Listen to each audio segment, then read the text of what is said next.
hentikan laporan perusahaan ini. Jika kau bisa, jabatan ini saya serahkan ke kamu.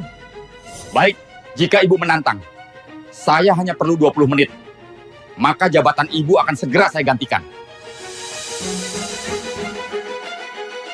Assalamualaikum warahmatullahi wabarakatuh. Bayangkan seorang pengemudi paruh baya dihina habis-habisan oleh seorang CEO wanita arogan hanya karena ia telat menjemputnya kurang dari 1 menit. Wanita CEO itu yang terbiasa mengatur banyak hal langsung murka dan menyalahkan keterlambatan sekecil itu sebagai penyebab berantakannya jadwal penting miliknya. Pengemudi itu sebenarnya sudah meminta maaf, namun amarah sang CEO tak mereda. Malahan ia menantang pengemudi tersebut. Kalau kau benar berguna, coba artikan laporan perusahaan ini. Kalau kau bisa, jabatan ini akan kuberikan padamu. Ucapnya dengan penuh kesombongan. Namun tak ada yang menyangka, pengemudi paruh baya itu menerima tantangan tersebut tanpa ragu. Hingga 20 menit kemudian, segalanya berubah. Jabatan yang selama ini ia banggakan justru menjadi pertaruhan. Siapakah sebenarnya identitas pria pengemudi itu? Bagaimana mungkin hanya dalam waktu 20 menit ia bisa membuat wanita CEO yang sombong itu tertunduk tanpa mampu berkata-kata? Sahabat semuanya, sebelum kita mulai cerita ini, mari tuliskan di komentar dari mana saja sahabat menonton cerita ini. Semoga yang subscribe channel ini, saya doakan semoga dimudahkan segala urusannya, dilapangkan rezekinya, disehatkan badannya, dan dikabulkan segala hajat dunia akhirat oleh Allah Subhanahu wa Ta'ala. Amin ya Rabbal Alamin. Sekarang mari kita mulai ceritanya. Pagi itu, langit kota tampak abu-abu pucat, seperti ikut menahan napas menyambut hari yang akan berubah menjadi hari paling melelahkan dalam hidup banyak orang. Di basement gedung pencakar langit yang dingin, langkah sepatu hak tinggi terdengar cepat dan keras. Setiap hentakannya seperti memecah udara. Rena, wanita muda yang dikenal sebagai pemimpin tajam sekaligus keras, berjalan dengan wajah yang sulit ditebak. Matanya tertuju pada jam tangan mahal yang melingkar di pergelangan kirinya. Jarumnya menunjuk waktu yang hanya terlambat 48 detik dari jadwal yang ia tetapkan sendiri. 48 detik. Namun bagi Rena, waktu sesingkat itu sudah cukup membuat dadanya terasa panas. Di depan mobil hitam mewah yang menunggunya, Darman tergesa menutup pintu bagian belakang. Seragam biru, lusuhnya terlihat lebih kusam daripada biasanya, dan wajahnya tampak panik. Nafasnya memburu, seolah ia telah berlari sangat jauh, hanya untuk tiba di depan pintu mobil itu tepat waktu. Maafkan saya Bu Rena, ada truk sampah berhenti mendadak. Jalan buntu, saya sudah berusaha. Suara Darman bergetar, namun tetap berusaha tenang. Ia tahu majikannya tidak suka mendengar alasan. Rena tidak menjawab. Ia hanya menaikkan sebelah alis sambil memandang Darman dari ujung rambut sampai sepatu, seolah menilai seseorang yang tidak layak berada di depannya. Tanpa sepatah kata pun, ia masuk ke dalam mobil. Darman buru-buru mengambil posisi di kursi kemudi. Ia menghidupkan mesin, tetapi suasana di dalam mobil terasa seperti awan gelap pekat yang siap menurunkan hujan sewaktu-waktu. Di dalam kabin yang hening itu, suara Rena akhirnya terdengar. Tidak lantang, tetapi penuh ketus. Selama 1 menit, perusahaan bisa kehilangan kontrak miliaran. Nada suaranya datar, namun menusuk. 1 menit, Pak Darman. 1 menit saja. Dan Anda membuat saya tampak tidak profesional. Darman mengecap bibirnya pelan. Maafkan saya, Bu. Saya benar-benar tidak bermaksud. Kau selalu punya alasan. Rena memotong.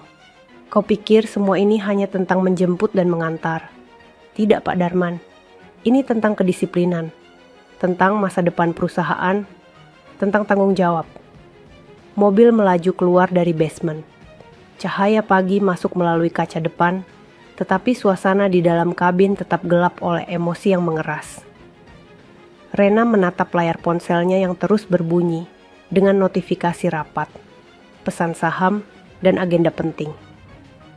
Ia menghela napas panjang, lalu bersandar dengan wajah tegang.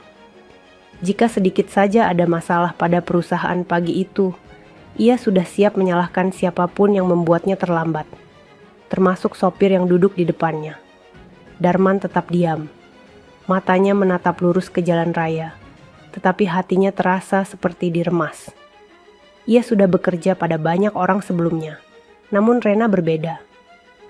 Wanita itu bukan hanya keras, tetapi juga perfeksionis yang melihat kesalahan orang lain sebagai ancaman. Ketika mobil memasuki halaman gedung utama, Rena turun tanpa menoleh. Langkahnya cepat menuju pintu lobi. Darman ikut keluar, menutup pintu dengan hati-hati. Di detik itu, ia tidak tahu bahwa keterlambatan kurang dari 1 menit itu akan menjadi awal dari badai besar yang mengubah hidup mereka berdua. Ia hanya bisa berdiri beberapa saat, menatap punggung majikannya yang menghilang di balik pintu lobi kaca. Sementara itu, Rena menaiki lift menuju lantai teratas dengan wajah yang semakin keras. Ada rapat penting menunggunya. Ada laporan yang harus ia cek. Ada keputusan besar yang akan ia ambil. Dan tanpa disadari oleh siapapun, di hari itu, 1 lembar kertas yang tampak biasa akan menjadi kunci yang membuka rahasia terbesar perusahaan. Rena tidak tahu, Darman juga tidak tahu. Namun pagi yang terasa biasa itu, baru saja memulai sesuatu yang jauh lebih besar dari sekadar keterlambatan 48 detik. Lift kaca itu bergerak naik perlahan, membawa Rena menuju lantai tertinggi gedung perusahaannya. Dari balik dinding kaca bening, kota tampak seperti hamparan miniatur.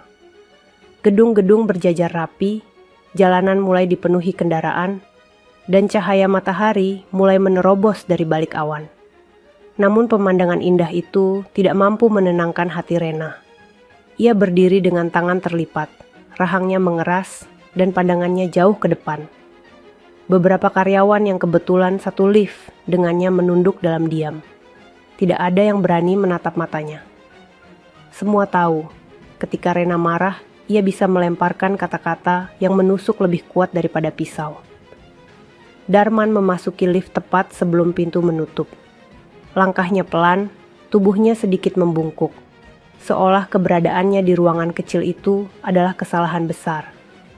Beberapa karyawan menatapnya heran, mempertanyakan dalam hati, mengapa sopir pribadi berani masuk lift yang sama dengan CEO?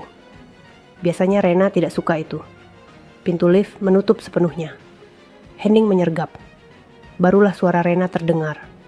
Pelan, dingin. Namun setiap katanya memotong udara seperti silet. Kalau sampai terjadi apapun pada perusahaan hari ini, Rena menatap pantulan dirinya di kaca lift. Tetapi katanya diarahkan pada Darman. Aku akan menjadikanmu orang pertama yang harus bertanggung jawab. Darman menunduk lebih dalam. Maafkan saya, Bu Rena. Saya sudah berusaha secepat mungkin. Rena memutar tubuhnya, menatap Darman lurus-lurus. Kau tahu berapa banyak hal penting yang dipertaruhkan hari ini? Kau tahu berapa banyak investor yang memantau langkah saya? Kau tahu berapa banyak nama besar yang menunggu kepastian dari saya? Darman tidak menjawab. Ia hanya mengangguk kecil. Lift terus bergerak naik. Angin dari ventilasi kecil di sudut atas membuat suara dengung halus, seakan mengiringi ketegangan yang makin menumpuk. Kau pikir terlambat beberapa detik itu hal sepele? Suara Rena tegas, penuh tekanan. Satu kesalahan kecil saja bisa membuat reputasi saya jatuh. Rena mendekat 1 langkah. Kalau kau tidak bisa mematuhi jadwal sederhana, bagaimana kau bisa saya percaya? Karyawan lain dalam lift menahan napas. Tidak ada yang berani bergerak. Darman memejamkan mata sejenak lalu berkata dengan hati-hati, "Saya benar-benar minta maaf. Saya tidak ingin mengecewakan ibu." Rena hampir tertawa sinis. Kau sudah mengecewakan saya sejak mobil itu berhenti tidak tepat waktu. Lift berdenting pelan. Pintu terbuka di salah satu lantai dan beberapa karyawan keluar dengan langkah cepat, seolah mendapat kesempatan melarikan diri dari badai. Setelah pintu menutup kembali, hanya Rena dan Darman yang tersisa. Lift naik lagi. Untuk sesaat, Rena memandang Darman dari samping. Pria itu terlihat sederhana, pakaiannya kusam, rambutnya sedikit berantakan. Wajahnya seperti pria yang terlalu sering bekerja tanpa waktu istirahat yang cukup. Rena memalingkan wajah. Baginya, Darman hanyalah seseorang yang duduk di balik kemudi tanpa peran penting lain. Namun ada satu hal yang tidak ia sadari. Di balik tatapan Darman yang redup, ada sesuatu yang samar terlihat. Bukan perlawanan, bukan kemarahan, melainkan ketenangan. Ketenangan yang tidak biasa untuk seseorang yang sedang dimarahi tanpa henti. Lift berhenti di lantai paling atas. Pintu terbuka. Rena melangkah keluar tanpa menoleh. "Mulai sekarang," ucapnya dingin, "jangan ulangi kesalahan sekecil apapun. Kalau hari ini ada masalah sedikit saja, aku pastikan kau orang pertama yang disalahkan." Darman tetap berdiri di dalam lift beberapa detik. Nafasnya turun naik pelan. Ada sesuatu dalam suaranya ketika ia akhirnya berkata lirih, hanya terdengar oleh dirinya sendiri. "Saya mengerti, Bu Rena." Ia melangkah keluar. Di koridor panjang dengan lantai mengkilap itu, Rena berjalan cepat menuju ruangannya. Darman mengikuti dari jauh, tanpa tahu bahwa detik-detik berikutnya akan membawa mereka ke arah yang sama sekali tidak terbayangkan. Tidak ada yang tahu bahwa kata-kata ancaman barusan akan menjadi awal dari pertaruhan terbesar dalam hidup sang CEO. Dan lebih dari itu, tidak ada yang tahu siapa sebenarnya Darman, pria yang selama ini hanya dianggap sopir sederhana.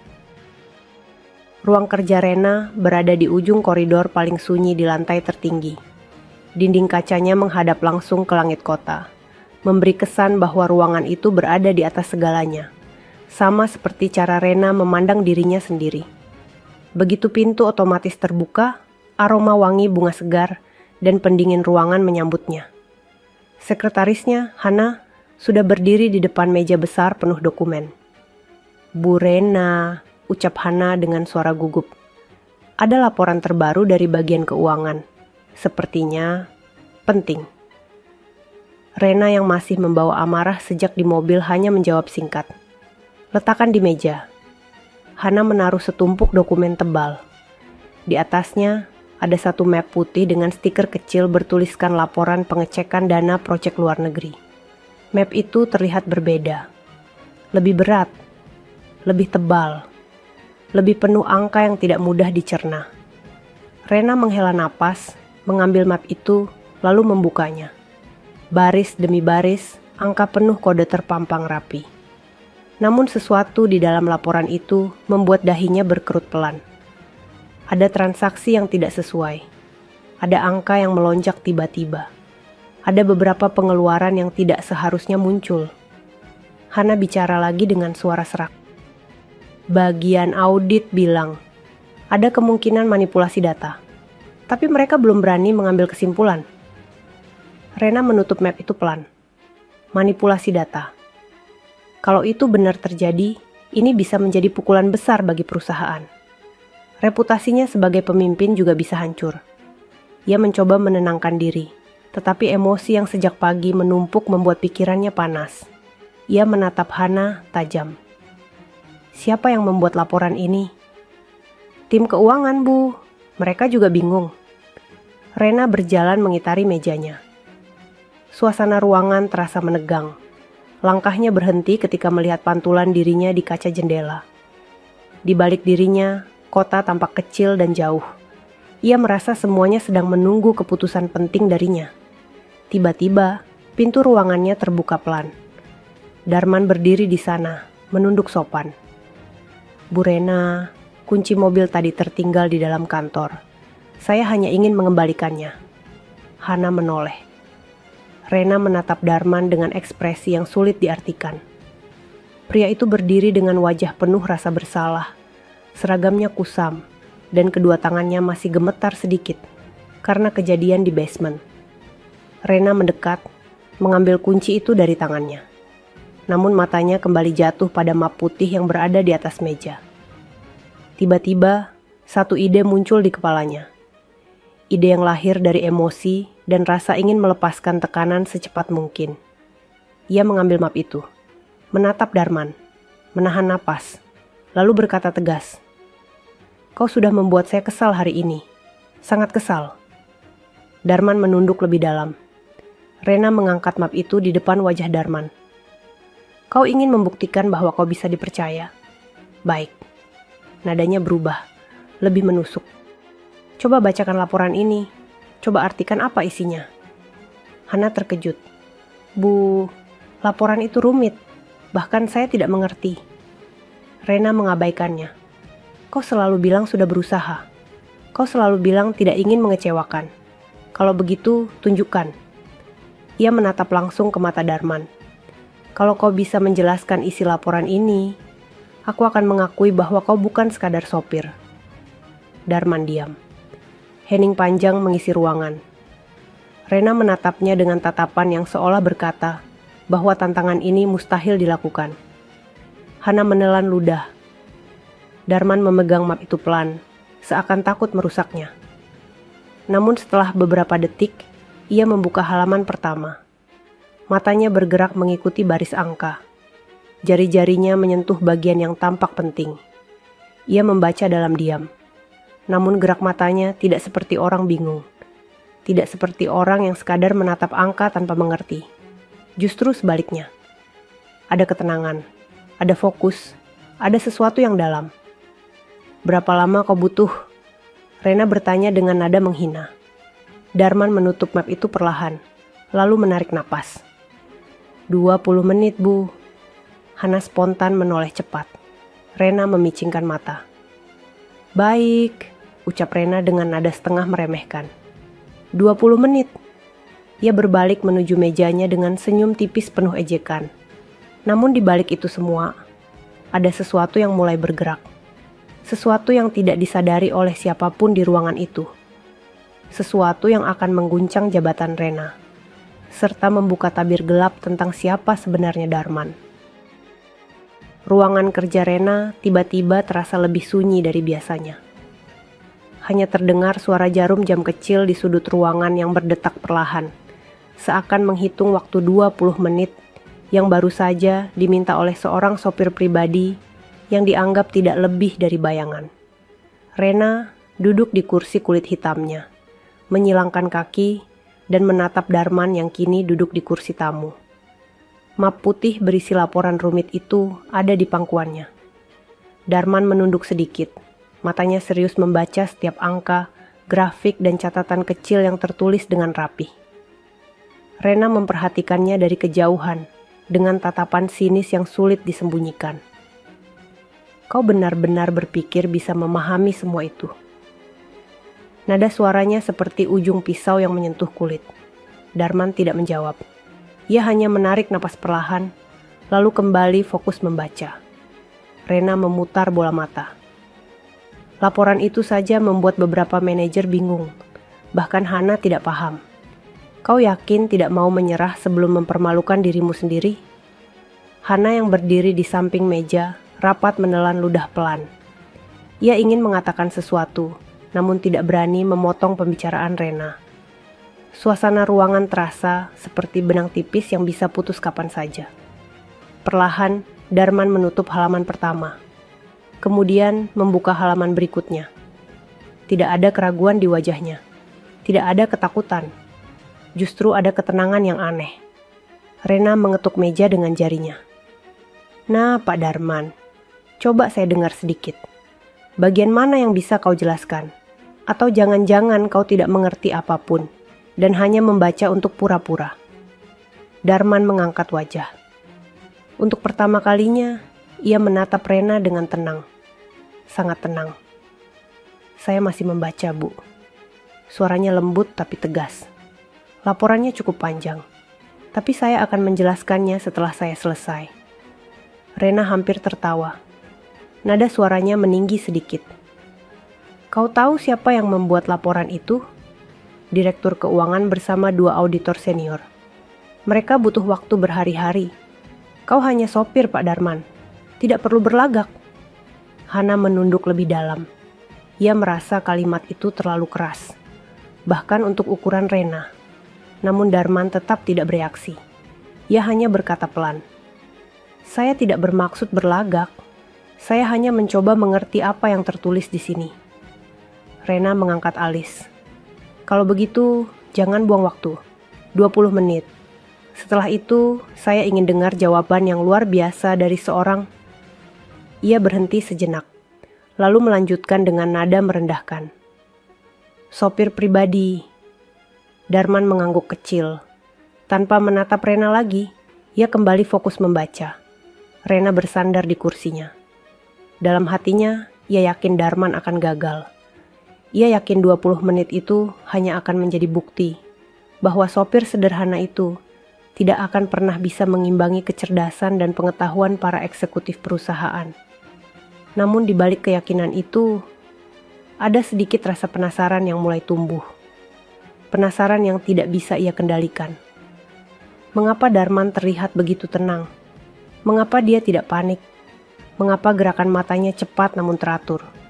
Seolah ia pernah melakukan hal ini sebelumnya. Rena mencoba mengalihkan pikirannya dengan membuka laptop. Membaca email tentang investor yang menunggu keputusan besar. Namun sesekali, matanya kembali melirik ke arah Darman. Waktu berjalan. Detik demi detik berlalu, dan ruangan itu semakin terasa seperti ruang ujian. Tidak ada yang berbicara. Hanya suara halus kertas yang dibalik, dan suara jam yang terus menghitung mundur. Ketika menit ke-10 tiba, Darman menutup map itu sebentar, memijat ujung hidungnya. Lalu kembali membaca. Di menit ke-15, ia mulai mencatat sesuatu di kertas kosong. Rena memperhatikan dari jauh dengan hati yang semakin tidak tenang. Raut wajah Darman tidak menunjukkan kebingungan, melainkan keyakinan. Sampai akhirnya, jam dinding mencapai menit ke-20. Darman menutup map itu perlahan. Ia meletakkannya di meja, menghela napas pelan. Kemudian ia berdiri. Rena menatapnya dari kursi, mencoba menyembunyikan degup jantungnya yang lebih cepat dari biasanya. Waktumu habis, ucap Rena datar. Ayo kita dengar, apa yang bisa dilakukan seorang sopir terhadap laporan penting perusahaan. Darman mengangguk sekali, kemudian berkata dengan suara yang membuat Hana merinding. Baik Bu Rena, saya sudah selesai membaca. Ia menatap langsung ke mata Rena. Tapi sebelum saya menjelaskan, ada sesuatu yang harus Ibu ketahui. Henning. Rena memicingkan mata. Apa itu? Darman menghela napas pendek. Laporan ini tidak hanya berisi data biasa. Ada sesuatu yang sangat salah di dalamnya. Rena tersentak. Hana ternganga. Dan untuk pertama kalinya, Rena merasakan kegelisahan yang belum pernah ia rasakan sebelumnya. Ruangan itu seperti membeku ketika Darman berdiri dengan tenang, memegang map putih yang sejak tadi menjadi pusat ketegangan. Rena masih duduk, namun tubuhnya condong sedikit ke depan, seolah tanpa sadar ia sedang menanti sesuatu. Bukan jawaban, tetapi pembuktian bahwa tantangannya tadi memang mustahil dilakukan. Namun tatapan mata Darman berbeda. Tidak ada gugup, tidak ada bingung, tidak ada rasa kalah. Yang ada hanyalah keyakinan yang membuat hawa ruangan terasa berubah. Hana berdiri kaku di samping meja rapat, kedua tangannya saling menggenggam karena tegang. Napasnya terdengar pelan, tetapi cepat. Darman membuka halaman pertama dari laporan itu sekali lagi. Ia menunjuk bagian angka yang tampak seolah hanya deretan data biasa. Bu Rena, ucapnya tenang. Ini laporan pendapatan proyek luar negeri untuk 3 bulan terakhir. Di sini terlihat ada kenaikan yang tidak wajar. Rena menyilangkan tangan, mencoba terlihat tidak peduli. Dan kau pikir itu temuan besar? Belum, jawab Darman. Tapi coba lihat pola ini. Ia membalik halaman berikutnya. Jari telunjuknya berhenti pada kolom berbeda. Laporan ini mencantumkan arus dana yang sama, namun melalui 2 divisi berbeda. Artinya, dana yang seharusnya tercatat 1 kali, dicatat 2 kali. Hana menutup mulutnya pelan. Matanya membesar. Rena memicingkan mata. Kau bicara apa?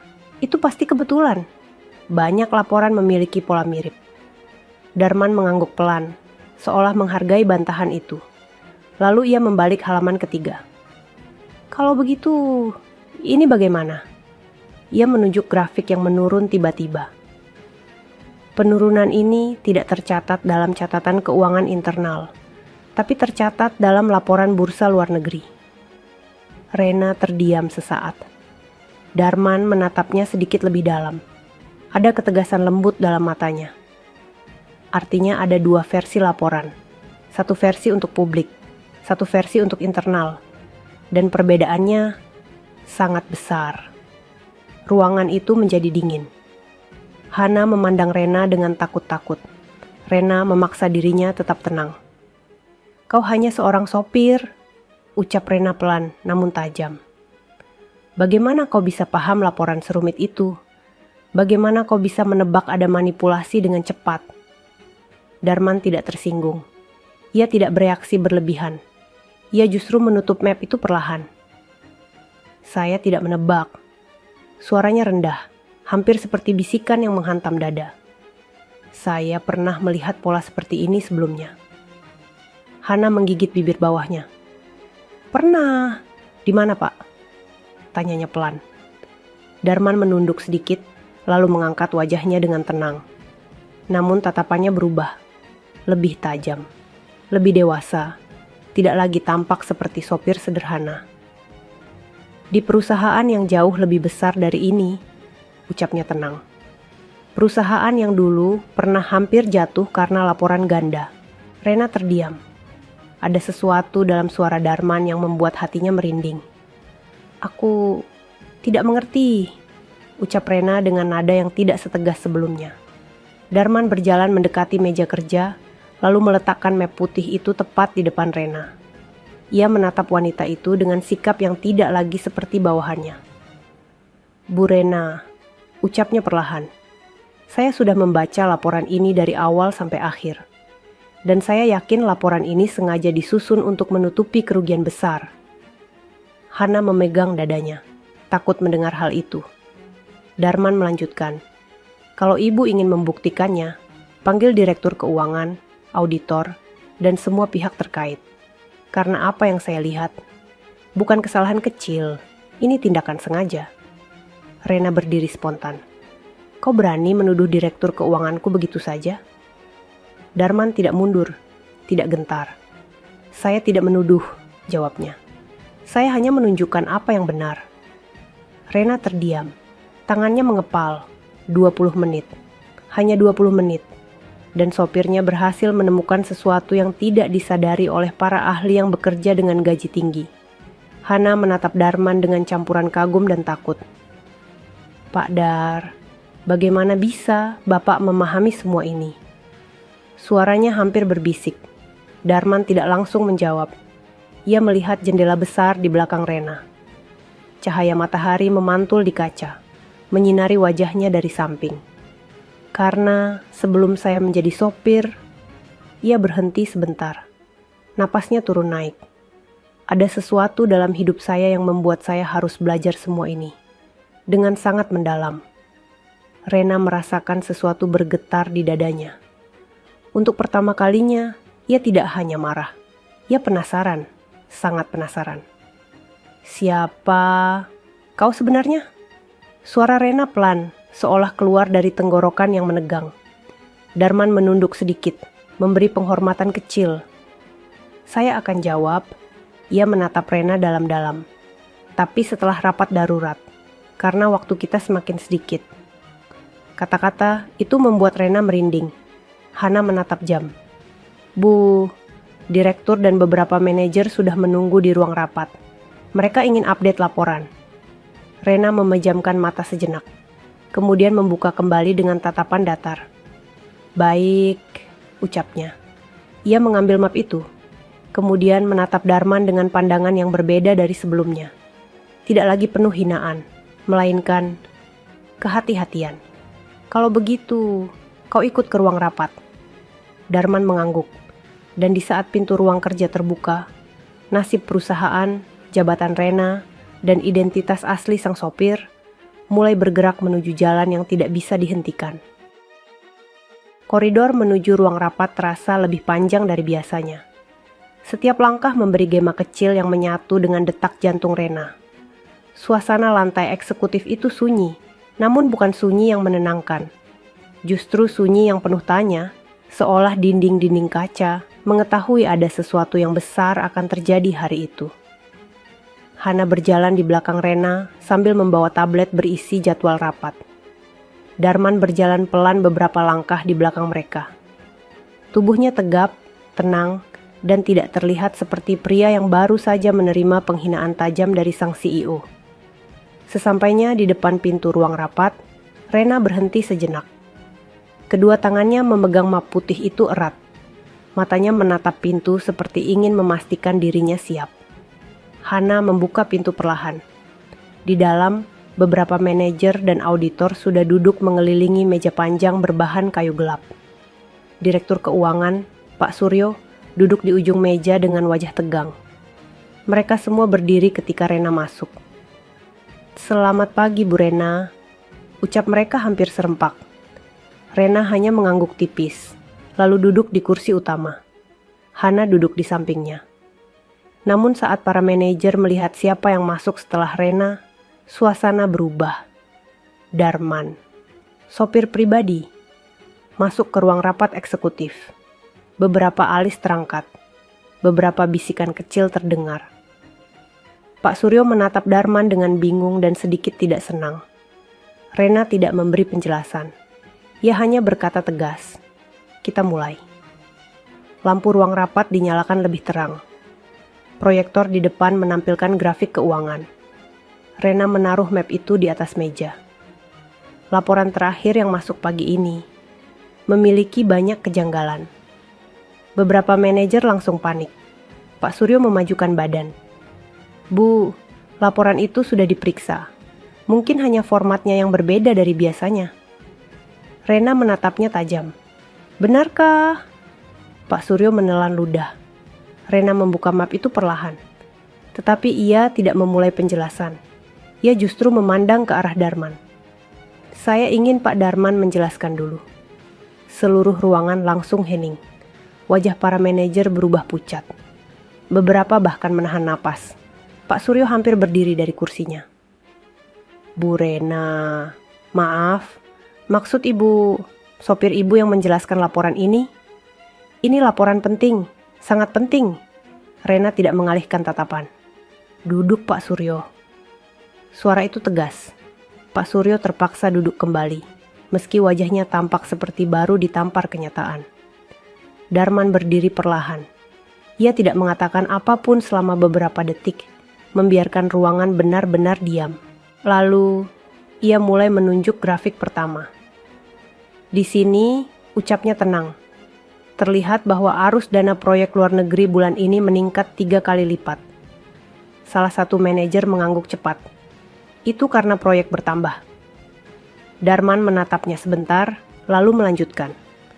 "Benar, tapi jika proyek bertambah, seharusnya laporan pengeluaran mengikuti. Namun pengeluaran justru turun. Ini tidak mungkin." Ruangan mulai bergumam pelan. Darman membalik halaman, menunjuk angka lain yang muncul 2 kali dengan jumlah identik. Ini bukti manipulasi. Dana yang sama dicatat 2 kali agar terlihat lebih besar.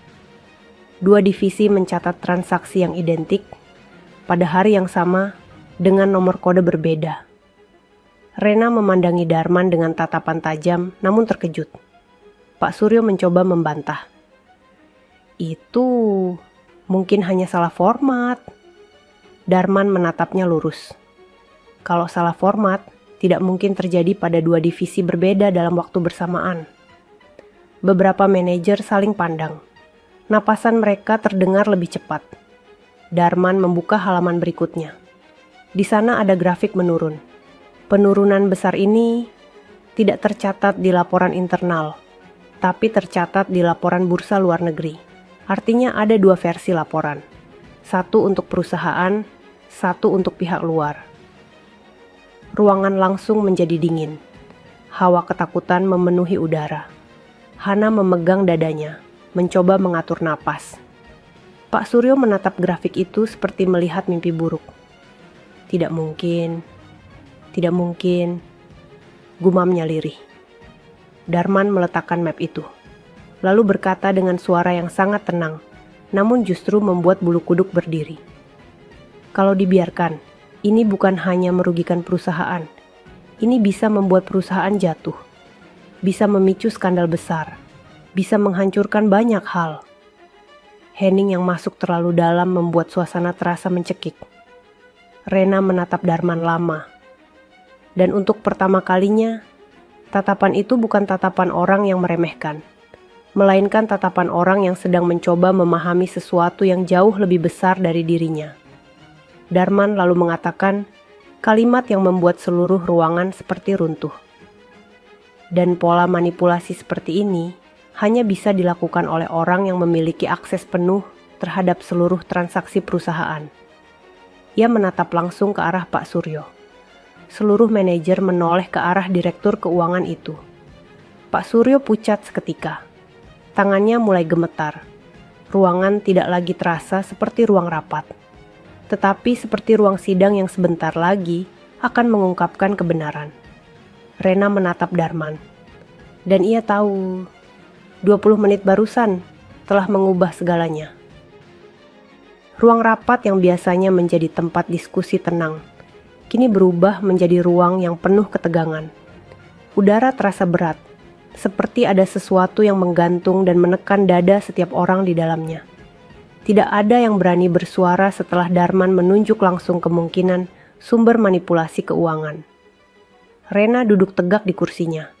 Wajahnya datar, namun matanya tidak bisa menyembunyikan kejutan yang sedang bergejolak.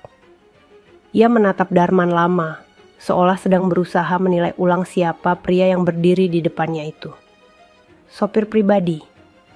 Pria sederhana dengan seragam lusuh. Namun penjelasannya barusan lebih tajam daripada penjelasan auditor profesional. Ada yang salah. Atau mungkin ada sesuatu yang selama ini Rena tidak tahu. Pak Suryo tiba-tiba berdiri. Wajahnya merah, nadanya meninggi.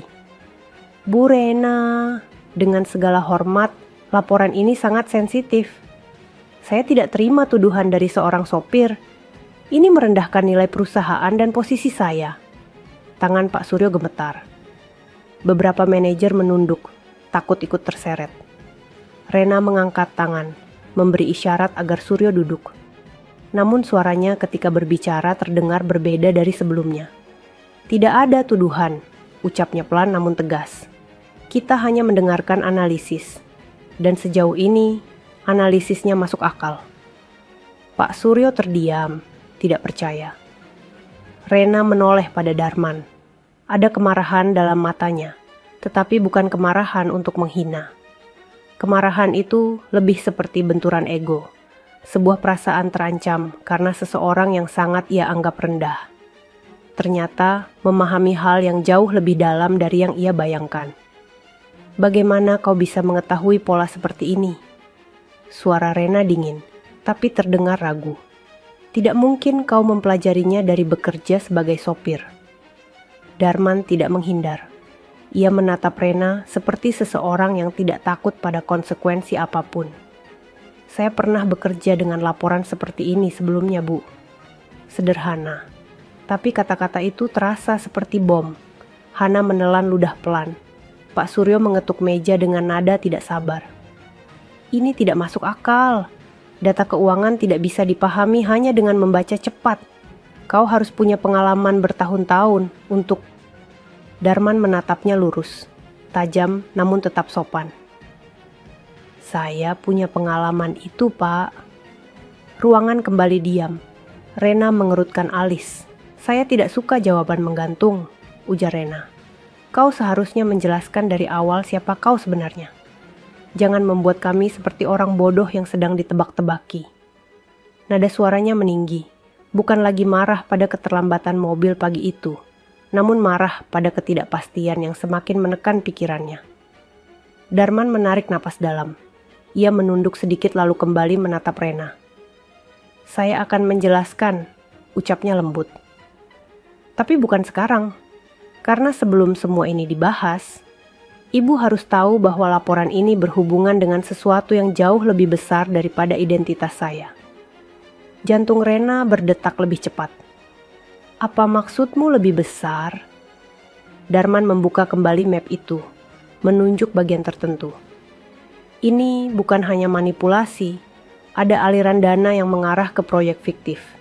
Jika ini dibuka ke publik, perusahaan bukan hanya merugi, kita bisa menghadapi krisis besar." Hawa ruangan semakin menegang. Rena menatap Darman tanpa berkedip, dan untuk pertama kalinya terlihat jelas di wajahnya ketakutan kecil. Ketakutan yang tidak ia tunjukkan kepada siapapun sebelumnya. "Kau bicara seolah kau tahu cara menangani ini," ucap Rena lirih tapi keras. "Padahal kau hanya sopir." Darman mengangguk pelan. "Saya sopir, Bu, tapi kemampuan saya bukan hanya mengemudi." Rena berdiri mendadak, kursinya bergeser sedikit ke belakang.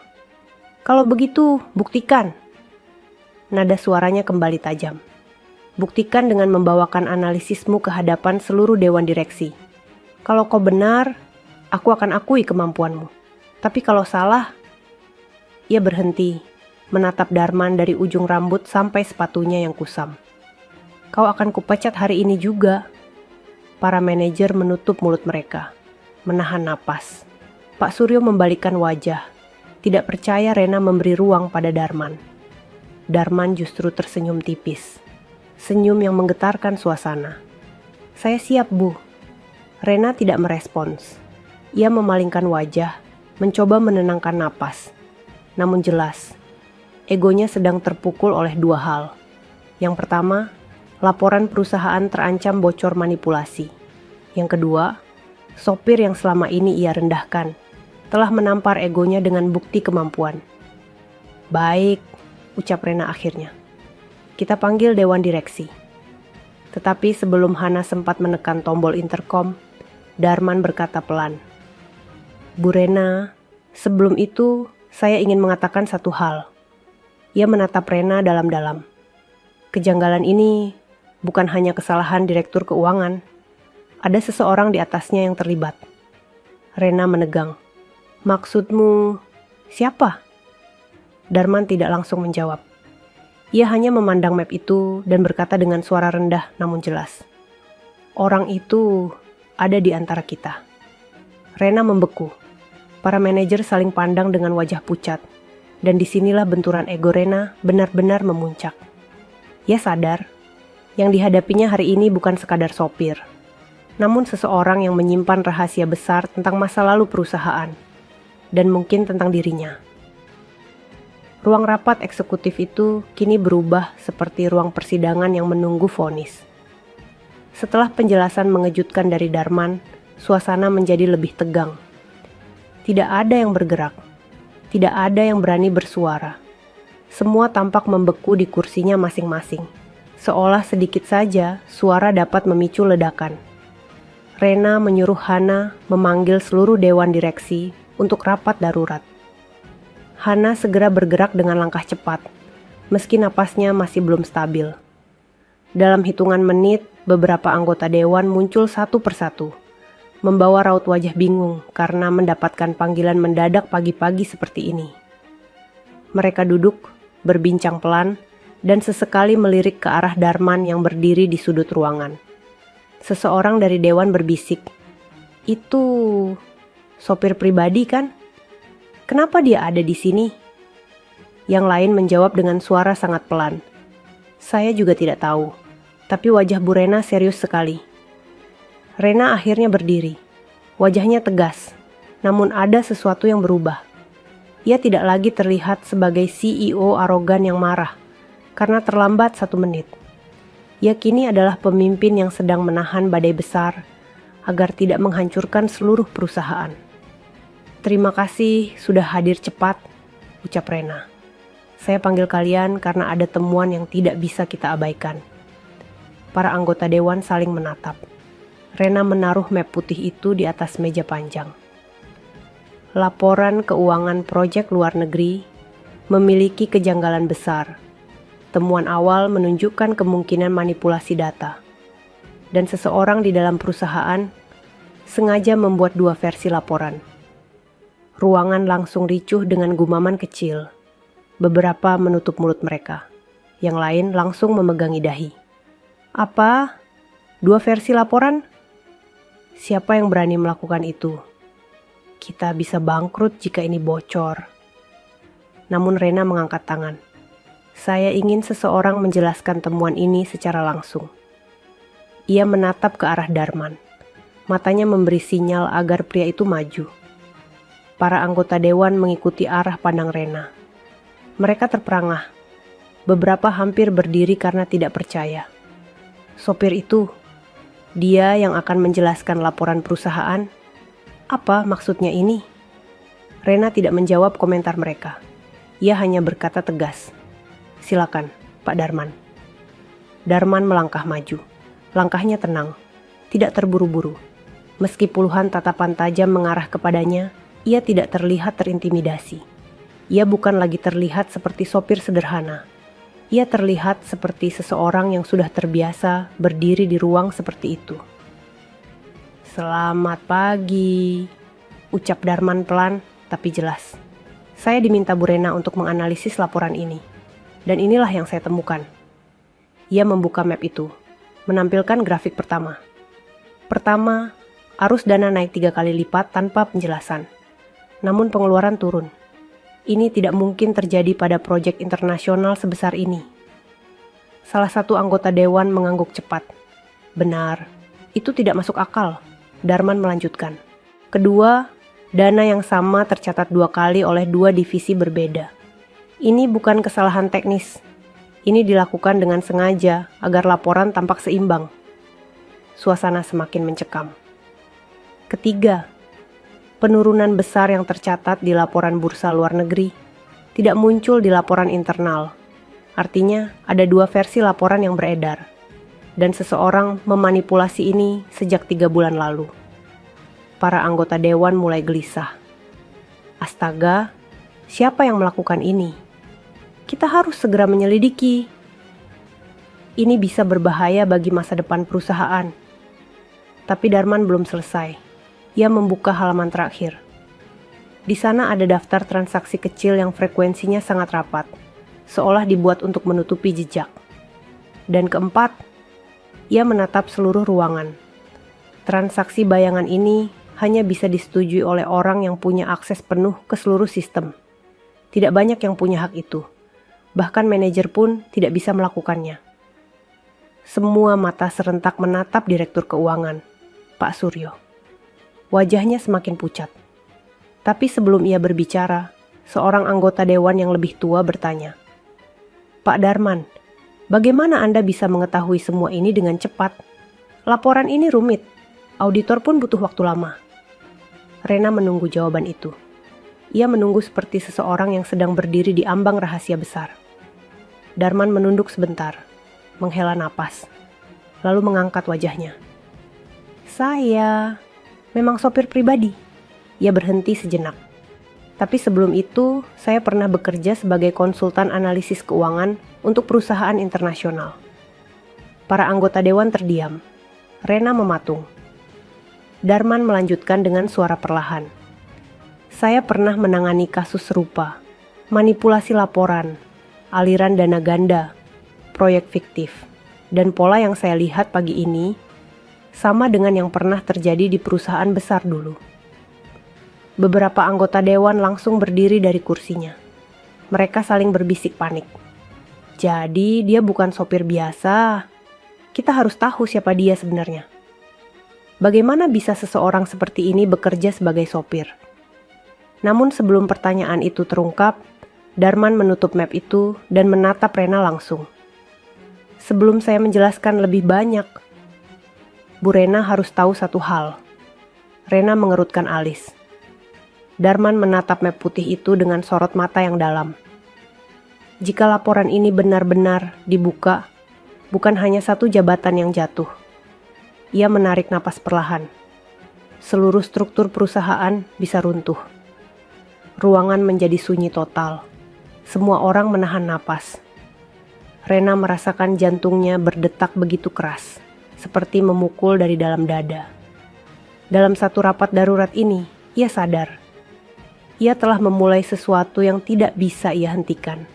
Dan Darman, bukan lagi sosok sopir sederhana yang ia hina pagi itu. Ruang rapat besar itu terasa seperti ruang tekanan tinggi. Dinding kacanya seolah menahan gelombang kecemasan dari puluhan orang yang duduk di dalamnya. Tidak ada yang berani bergerak. Tidak ada yang berani menyela. Semua menatap Darman, mencoba memahami bagaimana seorang sopir pribadi bisa berbicara setenang dan seahli itu dalam memaparkan masalah keuangan yang begitu rumit. Rena duduk paling dekat dengan Darman. Tatapannya tidak lagi penuh amarah seperti pagi tadi. Ada sesuatu yang menyerupai rasa takut dan rasa penasaran yang makin tumbuh.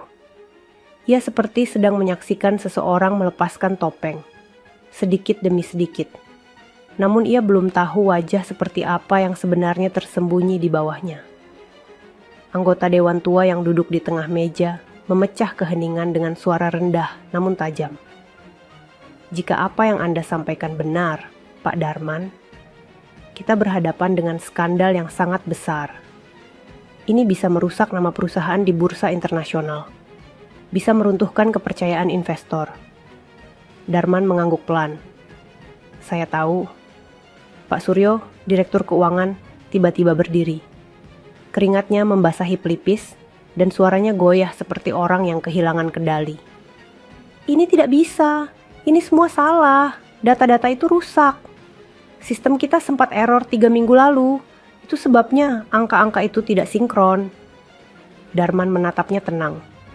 Kalau benar sistem error, kenapa yang berubah hanya angka yang berkaitan dengan dana proyek luar negeri? Kenapa pola ini hanya terjadi di divisi yang Bapak pimpin? Suara bergumam memenuhi ruangan. Beberapa manajer menunduk dalam ketakutan. Sedangkan Pak Suryo tampak sesak napas. Ini tidak adil. Saya sudah bekerja puluhan tahun. Saya tidak mungkin melakukan hal seperti itu.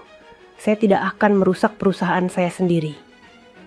Darman menatapnya tanpa menuduh. Kalau begitu, mari kita uji. Ia membuka halaman terakhir. Ada daftar kode transaksi kecil yang tercatat puluhan kali.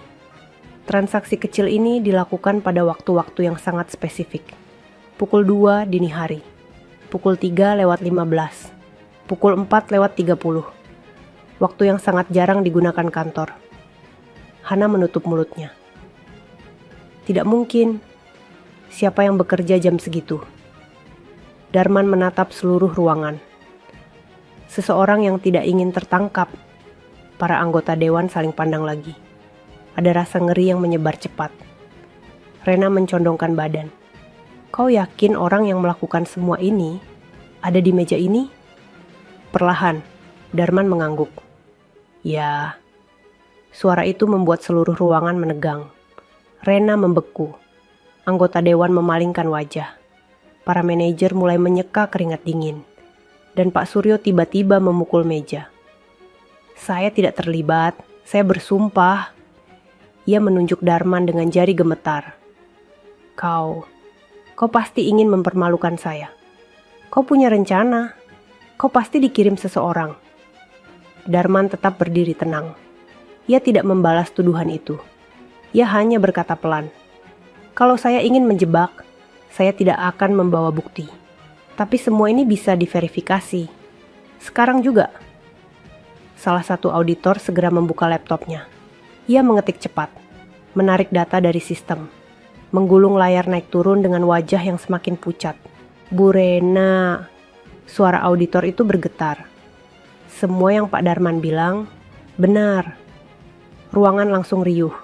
Ada yang menutup wajah. Ada yang memukul meja dengan panik.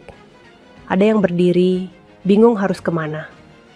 Sementara itu, Pak Suryo perlahan duduk kembali, wajahnya tenggelam di balik kedua telapak tangannya. Bahunya bergetar. Tidak jelas apakah itu karena marah, takut, atau karena rahasianya mulai terbongkar. Tetapi sebelum siapapun bergerak, anggota dewan tertua mengangkat tangan. Tenang, kita tidak boleh gegabah. Ia menatap Darman dalam-dalam. Yang ingin saya tahu sekarang, siapa Anda sebenarnya? Pertanyaan itu menghantam ruangan seperti petir. Dan Rena merasakan jantungnya berdegup lebih keras dari sebelumnya. Darman menunduk. Namun kali ini, ia tidak bisa lagi menghindar. Saya akan mengatakan semuanya. Ia mengangkat wajahnya perlahan. Sorot matanya tidak lagi tampak seperti sopir sederhana. Ada sesuatu yang kuat, tersembunyi, dan dalam. Saya bukan hanya sopir pribadi. Rena menahan napas. Darman melanjutkan. Dan apa yang saya lakukan di perusahaan ini? Ia berhenti sejenak. Suara detak jam terdengar begitu keras. Bukan sekadar mengemudi. Para anggota dewan menegakkan tubuh. Hana meremas ujung bajunya. Rena menggenggam map itu begitu kuat hingga jari-jarinya memutih. Semua menunggu. Semua ingin tahu. Semua hampir melupakan napas mereka sendiri. Namun tepat saat Darman hendak membuka identitasnya, salah satu dewan memotong. Kita tidak bisa melanjutkan tanpa bukti lengkap. Kita butuh sidang resmi. Kalimat itu membuat ruangan serempak tersentak keluar dari ketegangan. Rena kembali menarik napas panjang, berusaha mempertahankan kendalinya. Darman mengangguk pelan. Saya mengerti. Namun di mata Rena, ada sesuatu yang ia lihat untuk pertama kalinya. Bukan lagi sosok sopir, namun seseorang yang membawa rahasia besar. Rahasia yang selama ini tersembunyi tepat di bawah hidungnya. Rapat darurat itu belum benar-benar selesai, tetapi ketegangan yang melingkupi seluruh ruangan sudah berubah menjadi sesuatu yang jauh lebih berat. Udara seolah mengeras. Setiap orang bisa merasakan bahwa apapun yang terjadi setelah ini akan menentukan arah perusahaan, bahkan menentukan nasib Rena sebagai pemimpin. Rena berdiri perlahan. Tangannya meremas pinggiran meja, mencoba menjaga agar suaranya tetap stabil. Kita lanjutkan pembahasan, ucapnya tegas. Laporan ini jelas menunjukkan manipulasi, dan kita tidak bisa membiarkan perusahaan berjalan dengan data palsu. Beberapa anggota dewan mengangguk. Namun ada satu hal yang masih menggantung di udara. Hal yang belum mereka hadapi secara langsung. Taruhan. Ucapan Rena pagi itu. Ucapan yang ia lontarkan karena emosi. Ucapan yang kini kembali menghantui seluruh ruangan. Aku tantang kau, kata Rena tadi. Kalau kau bisa artikan laporan itu, aku siap mempertaruhkan jabatanku. Dan sekarang, Darman telah melampaui tantangan itu. Rena tahu. Dewan direksi tahu. Semua manajer pun tahu. Ia menelan ludah, mencoba menjaga ketenangan. Seorang anggota dewan yang paling senior berdiri. Wajahnya keriput namun matanya tajam. Mata seorang pengambil keputusan. Bu Rena, ucapnya hati-hati. Kami semua mendengar secara langsung tantangan Anda kepada Pak Darman. Apakah benar ucapan itu merupakan komitmen? Rena sontak menegang. Wajahnya memucat sedikit, meski ia berusaha keras menyembunyikannya. Para manajer saling pandang dengan nyali yang hampir habis. Hana menutup mulutnya. Takut Rena akan hancur karena ucapannya sendiri. Darman menunduk. Ia tidak ingin mempermalukan siapapun, terutama tidak di depan banyak orang. Tetapi ia juga tidak bisa menyangkal bahwa ucapan itu benar-benar terjadi. Rena menarik napas panjang. Masih ada sisa ego dalam dirinya, sisa harga diri sebagai CEO yang selalu dihormati. Tantangan itu saya lontarkan saat emosi, ucap Rena perlahan. Itu bukan komitmen profesional. Anggota dewan senior menatapnya, tidak menunjukkan keberpihakan. Benar, tapi seluruh ruangan ini mendengarnya. Dan Pak Darman memang sudah melakukan apa yang Anda minta. Rena terdiam. Kedua tangannya mengepal kecil di samping tubuhnya. Ia ingin menyangkal. Ia ingin marah dan mengatakan bahwa semua ini tidak adil. Namun di dalam hatinya, ia tahu. Darman memang telah menjelaskan laporan itu dengan lebih baik dari siapapun di ruangan tersebut. Seorang dewan lain berkata pelan dengan nada hampir tidak percaya. Kemampuan Pak Darman melebihi direktur keuangan, bahkan melebihi auditor. Pak Suryo menegang mendengar itu. Lalu sebuah kalimat yang lebih tajam datang dari sisi berbeda. Jika seseorang mampu memahami laporan keuangan serumit ini dalam 20 menit, ia layak berada di jajaran eksekutif. Bahkan bisa lebih tinggi dari itu. Perkataan itu membuat seluruh ruangan membeku. Rena menatap mereka satu persatu. Ia tidak pernah menyangka pagi ini akan berubah menjadi ancaman nyata terhadap jabatannya. Darman memandang Rena. Tatapannya tidak sombong, tidak menuntut, tidak meminta jabatan apapun. Justru sebaliknya. Tatapan itu seperti seseorang yang berharap masalah tidak menjadi lebih parah dari ini. Namun anggota Dewan Senior menatap Darman langsung. Pak Darman, apakah benar Anda memiliki latar belakang profesional dalam analisis keuangan? Darman tidak bisa menghindar lagi. Ia mengangguk perlahan. Saya pernah bekerja di bidang itu sebelum kejadian dalam hidup saya mengubah segalanya. Ruangan kembali sunyi. Anggota Dewan Senior mengangguk lalu menatap Rena. Jika begitu, kita harus mempertimbangkan ucapan Anda sebagai bentuk pertaruhan jabatan. Kita akan menggelar sidang resmi sore ini, dan keputusan akan diumumkan setelah kami mendengar data lengkap dari Pak Darman. Rena akhirnya kehilangan kendali kecil di wajahnya. Sorot matanya berubah getir. Ia tidak menyangka kata-kata yang ia lontarkan hanya karena emosi, kini benar-benar dijadikan landasan keputusan besar oleh Dewan. Hana memegang dadanya, nyaris tidak percaya. Pak Suryo bahkan terlihat seperti hendak pingsan. Rapat saya tutup. Suara Dewan Senior tegas seperti palu sidang. Namun sebelum semua orang berdiri, Darman angkat bicara. Dengan suara pelan, tenang.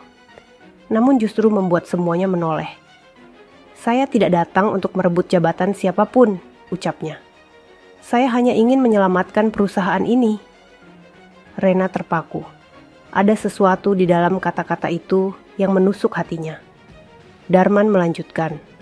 Kalaupun hari ini jabatan seseorang harus dipertaruhkan, bukan karena saya, tapi karena laporan ini memang harus dibuka. Para dewan diam.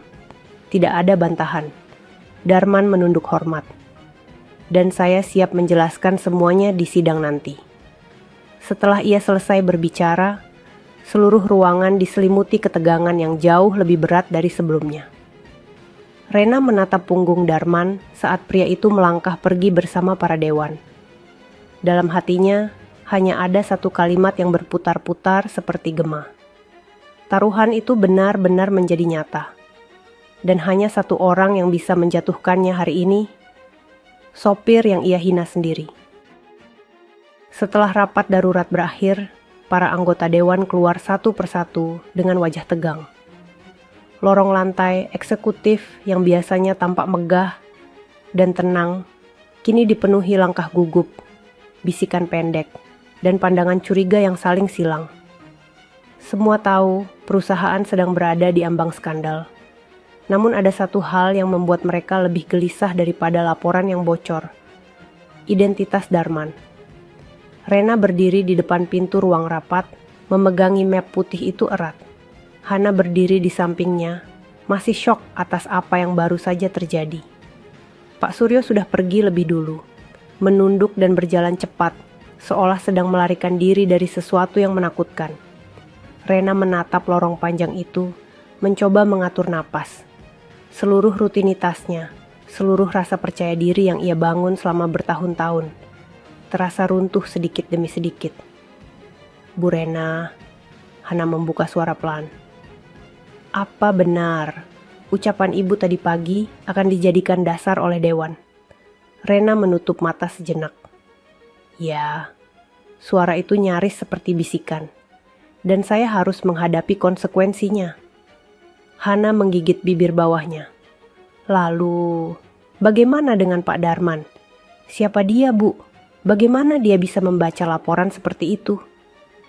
Pertanyaan itu membuat dada Rena semakin sesak. Ia sendiri tidak tahu jawabannya. Yang ia tahu hanyalah sesuatu yang sangat jelas. Darman bukan sopir biasa. Darman bukan orang sembarangan. Dan Darman bukan pria yang seharusnya berada di balik kemudi. Rena memutuskan sesuatu. Aku ingin semua data tentang Darman. Latar belakangnya, riwayat kerjanya, pendidikan, semua. Tatapannya tajam. Sekarang, Hana mengangguk cepat, lalu berlari kecil menuju ruang HR. Rena kemudian berjalan menuju kantornya. Setiap langkah terasa berat, namun ia memaksakan dirinya tetap tegak. Ia tidak boleh terlihat goyah.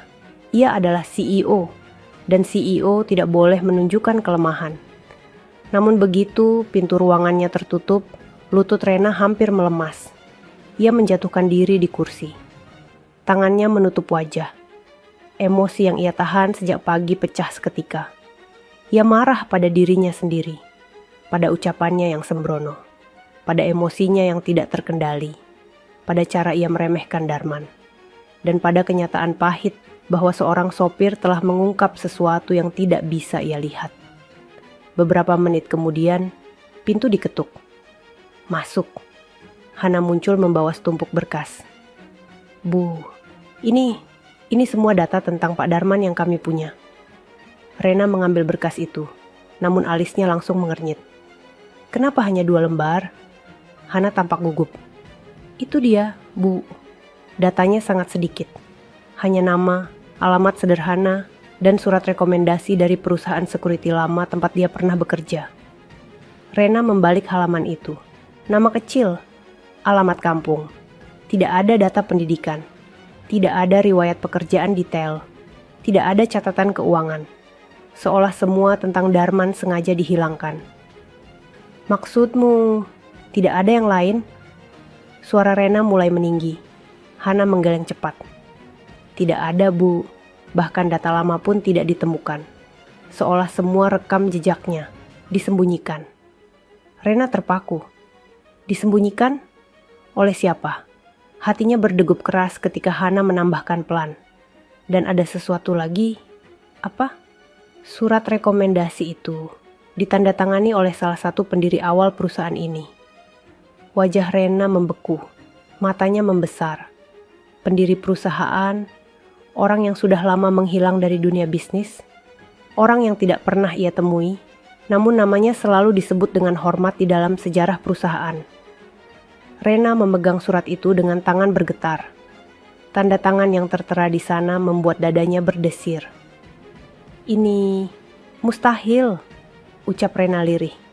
Kenapa pendiri perusahaan memberikan rekomendasi untuk seorang sopir?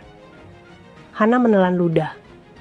Sepertinya beliau mengenal Pak Darman dengan sangat dekat. Hening memenuhi ruangan itu. Hanya suara napas Rena yang terdengar putus-putus. Rena berdiri perlahan, menatap jendela besar yang memperlihatkan kota dari ketinggian. Jika ini benar, matanya berpaling pada berkas itu. Maka Darman bukan hanya sopir. Di luar ruangan, langkah kaki terdengar. Pintu diketuk. Darman masuk. Ia berdiri tegap, membawa tas kecil berisi dokumentasi yang akan ia serahkan ke Dewan. Rena menatapnya dengan mata yang berubah total. Tidak lagi penuh kemarahan, melainkan takut, penasaran, dan hormat yang ia sendiri belum siap mengakui. Pak Darman, ucap Rena pelan. Ada yang ingin saya tanyakan sebelum sidang nanti. Darman menunduk hormat. Apa itu, Bu? Rena mengangkat berkas tipis itu. Siapa Anda sebenarnya? Darman menatap berkas itu, kemudian menatap Rena. Dan untuk pertama kalinya, Rena melihat sorot mata yang tidak pernah ia lihat sebelumnya dari pria itu. Sorot mata orang yang pernah kehilangan sesuatu yang sangat besar. Namun juga sorot mata orang yang berasal dari tempat yang jauh lebih tinggi daripada yang ia bayangkan. Darman menarik napas, kemudian berkata dengan suara yang membuat Rena merinding. Kita akan membahasnya setelah sidang, karena identitas saya berkaitan dengan semuanya. Rena membeku. Identitas saya berkaitan dengan semuanya. Kalimat itu menggema dalam pikirannya.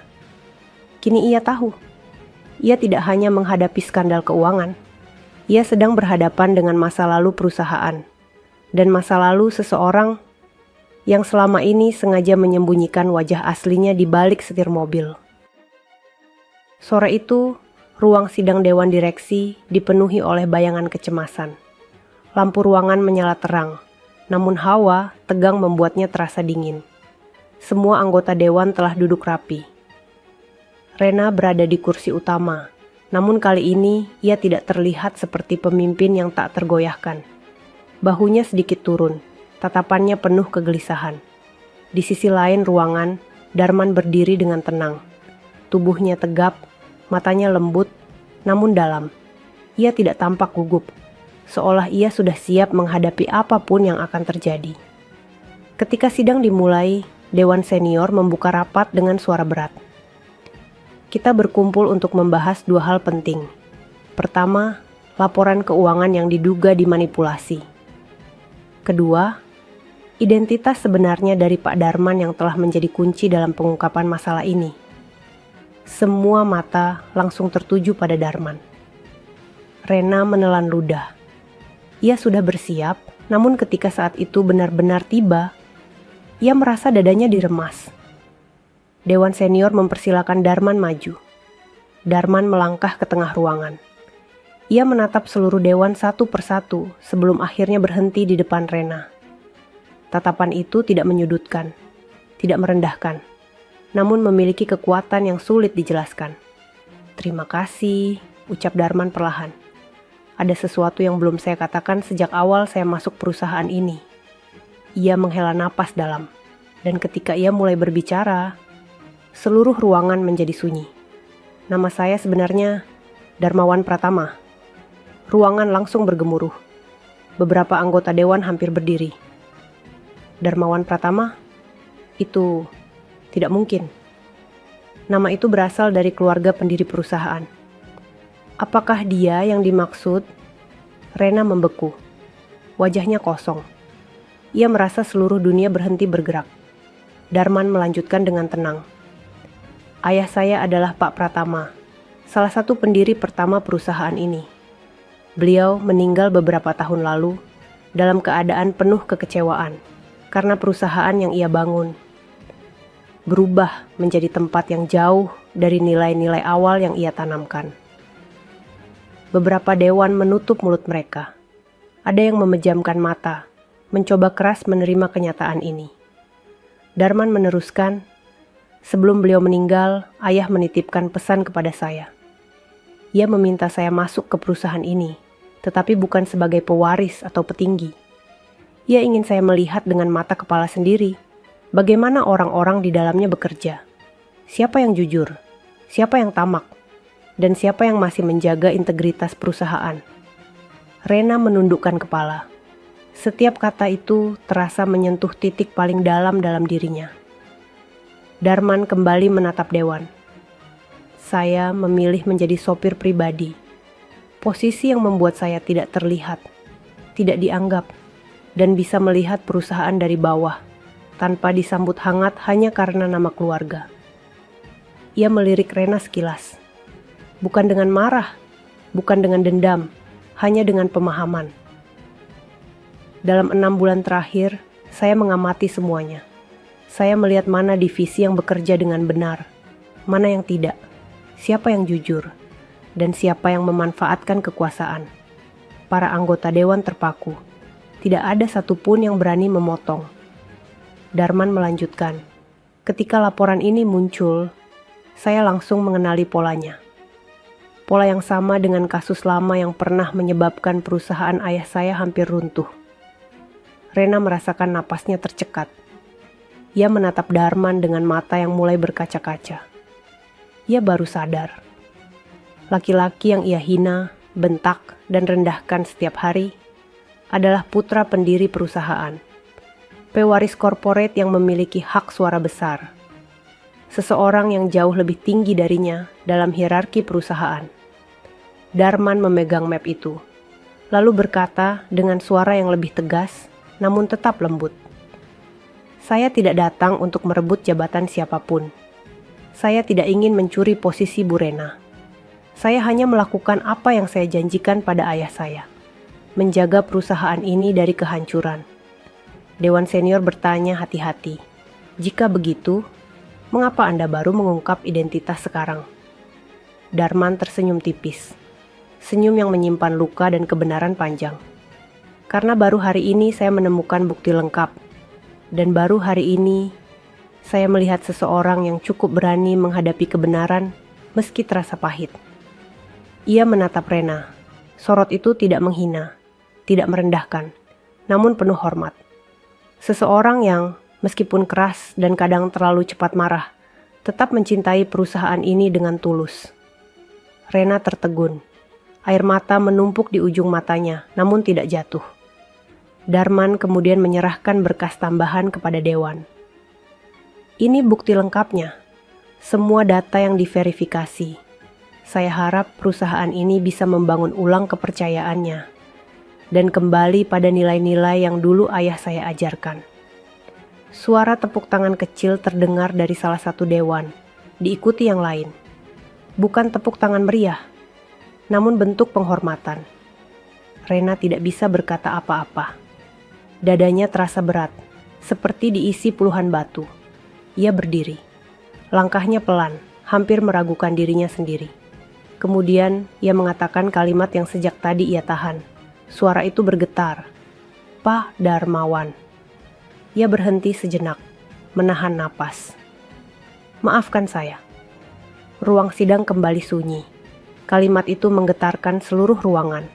Darman menatapnya lembut. Saya tidak menyimpan dendam, Bu Rena. Anda hanya melihat saya seperti yang terlihat di permukaan. Itu bukan kesalahan Anda. Namun kata-kata itu malah membuat Rena semakin larut dalam rasa bersalah. Di sudut ruangan, Hana menutup dada dengan tangan. Ia hampir tidak percaya bahwa hari ini, sosok yang selama ini dianggap sopir yang biasa-biasa saja, ternyata adalah pewaris utama perusahaan. Dan kini, semua mata tertuju pada satu orang. Rena, CEO yang telah mempertaruhkan jabatan tanpa sadar. Pewaris perusahaan yang tidak lagi berada di balik kemudi, kini berdiri sebagai orang yang bisa mengubah arah perusahaan sepenuhnya. Sore itu, cahaya matahari mulai meredup.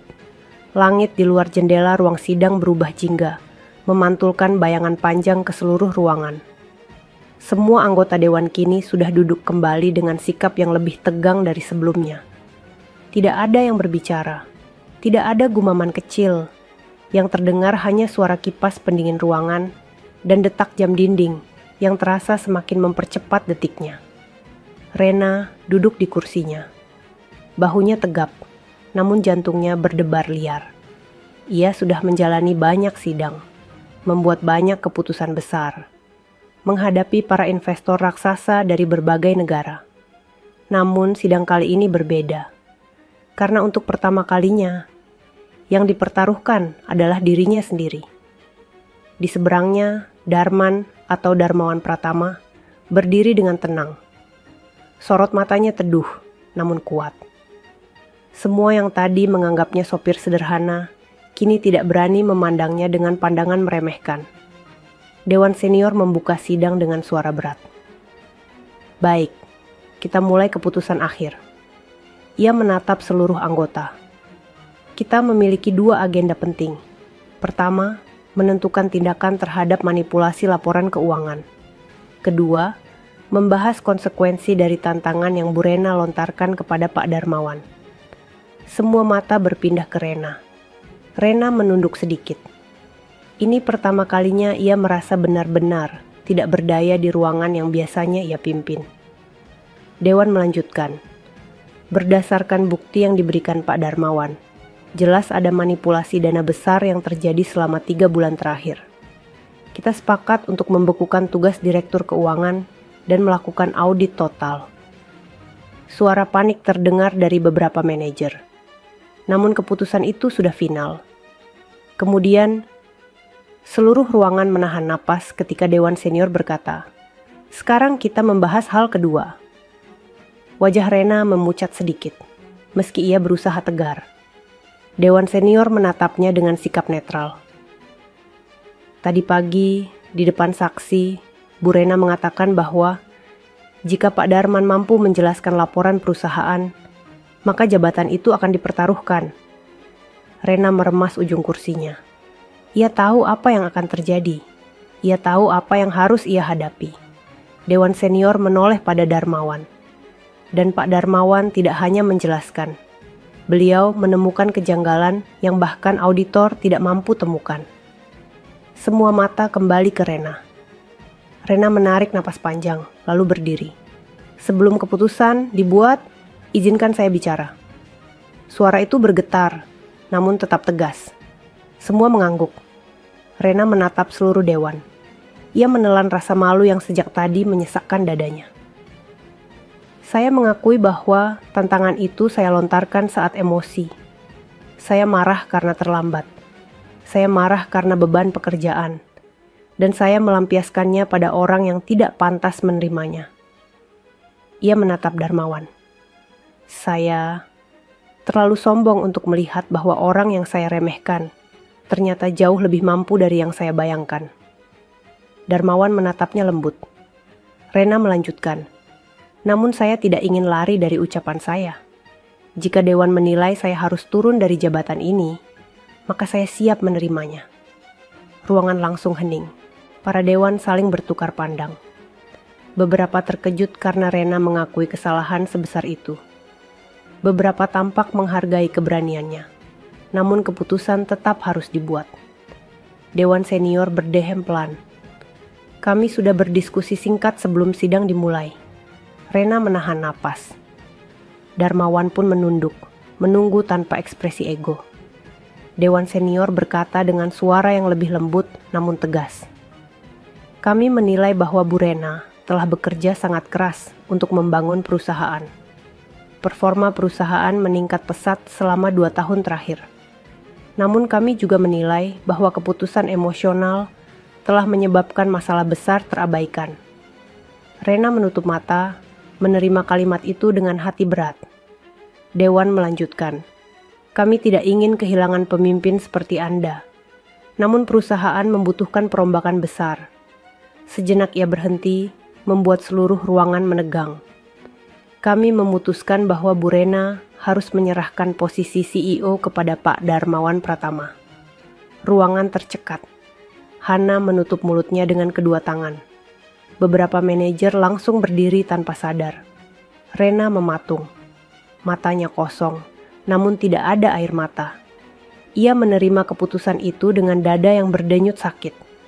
Namun sebelum dewan melanjutkan keputusan tambahan, Darmawan angkat bicara. Saya menolak. Semua orang menoleh padanya. Dewan senior mengerutkan dahi. Apa maksud Anda? Darmawan melangkah ke depan. Ia berdiri di tengah ruangan, menatap seluruh dewan dengan mata penuh ketegasan. Saya memang pewaris perusahaan ini, namun saya tidak ingin kursi CEO yang diraih karena kesalahan orang lain, atau karena tantangan yang lahir dari emosi. Rena menatapnya dengan mata membesar. Darmawan menoleh kepadanya. Bu Rena masih pemimpin yang dibutuhkan perusahaan ini. Ia keras, tapi ia cinta perusahaan. Dan hari ini, ia menunjukkan keberanian yang tidak dimiliki banyak orang. Ruangan semakin sunyi. Tidak ada yang berani berkata apapun. Darmawan kembali menatap dewan. Saya tidak datang untuk merebut jabatan siapapun. Saya datang untuk memperbaiki perusahaan. Bukan untuk menjadi penguasa. Ia menghela napas dalam. Suara itu bulat dan mantap. Saya hanya meminta satu hal. Berikan saya posisi yang memungkinkan saya membersihkan kasus korupsi dan memperbaiki sistem keuangan. Biarkan Bu Rena tetap memimpin perusahaan ini. Dan saya bekerja di bawahnya. Bukan sebagai sopir, tapi sebagai bagian dari manajemen. Rena menutup mulutnya. Dadanya terasa sesak, namun hangat. Darmawan menolongnya, tanpa pamrih, tanpa ingin mendapatkan balasan. Seorang dewan berkata lirih, keputusan yang bijak. Yang lain mengangguk. Dewan senior pun mengambil keputusan baru. Baik, Mulai hari ini, Darmawan Pratama diangkat sebagai Direktur Pengawasan Strategis. Dan Bu Rena tetap menjabat sebagai CEO. Suara tepuk tangan kecil terdengar. Tidak meriah, namun penuh penghormatan. Rena menunduk. Air mata hampir jatuh namun ia tahan. Ia tidak ingin terlihat rapuh. Darmawan hanya tersenyum tipis dan menghormatinya. Dalam hati Rena, ada sesuatu yang berubah. Ia tidak lagi melihat sopir yang terlambat menjemputnya. Ia melihat seseorang yang jauh lebih besar dari yang ia duga. Seseorang yang menghancurkan egonya, hanya untuk membangunkan sisi terbaik dalam dirinya. Setelah keputusan dewan diumumkan, ruang sidang perlahan kosong.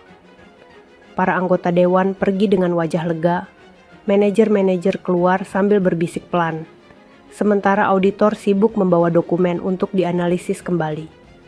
Namun di ruangan itu tersisa 2 orang yang berdiri tanpa berkata-kata. Rena dan Darmawan. Mereka berdiri berhadapan, namun tidak saling menatap. Ada ruang besar di antara keduanya. Ruang yang dipenuhi rasa malu, rasa hormat baru, dan sesuatu yang tidak berani Rena akui. Rena memeluk kedua lengannya sendiri, seolah mencoba menahan runtuhan yang sejak tadi menimpa hatinya. Bu Rena, ucap Darmawan pelan. Tidak ada ketegasan seperti tadi, hanya nada lembut yang penuh empati. Kita perlu bicara sebelum kita melangkah ke tahap berikutnya. Rena mengangguk pelan, tetapi suaranya belum muncul. Darmawan memberi isyarat agar mereka keluar dari sidang dan menuju koridor yang sunyi.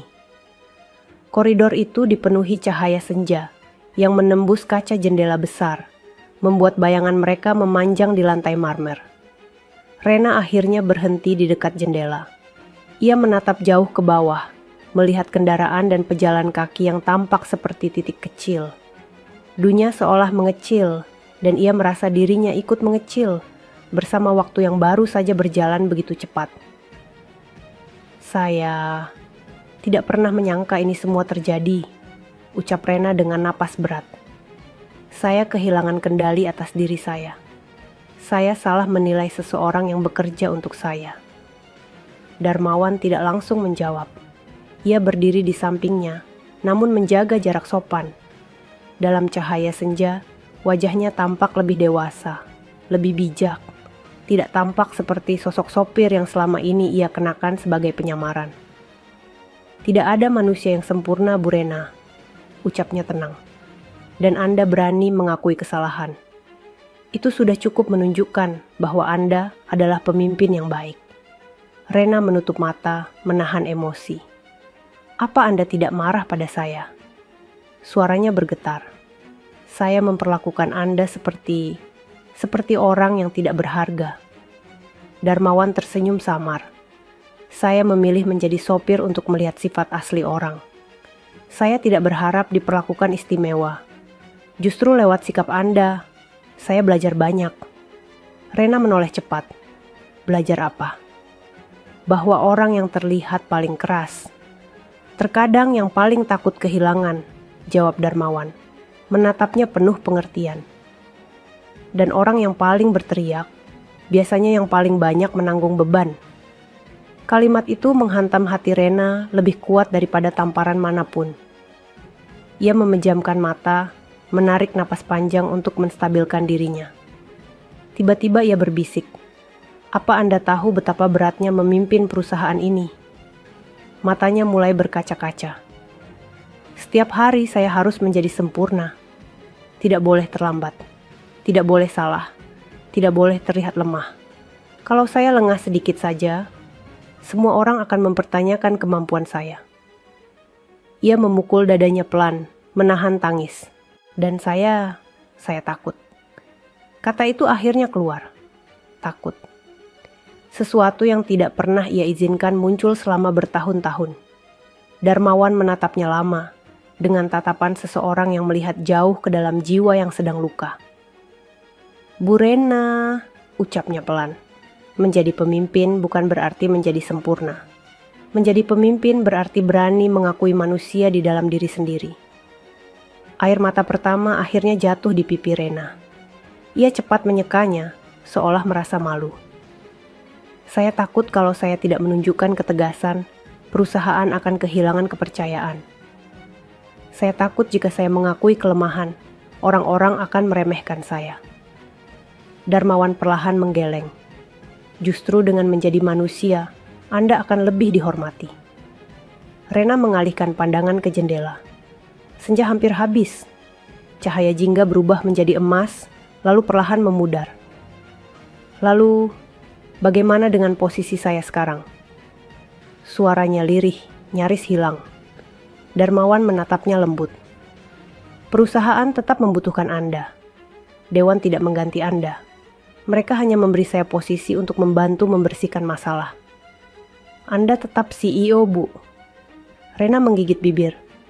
Apa itu keputusan yang tepat menurut Anda? Darmawan menjawab tanpa ragu. Ya, karena Anda tetap pemimpin yang mencintai perusahaan ini. Dan saya ada di sini untuk membantu, bukan untuk menguasai. Rena menatapnya. Tatapan yang penuh campuran rasa malu, terima kasih, dan kagum.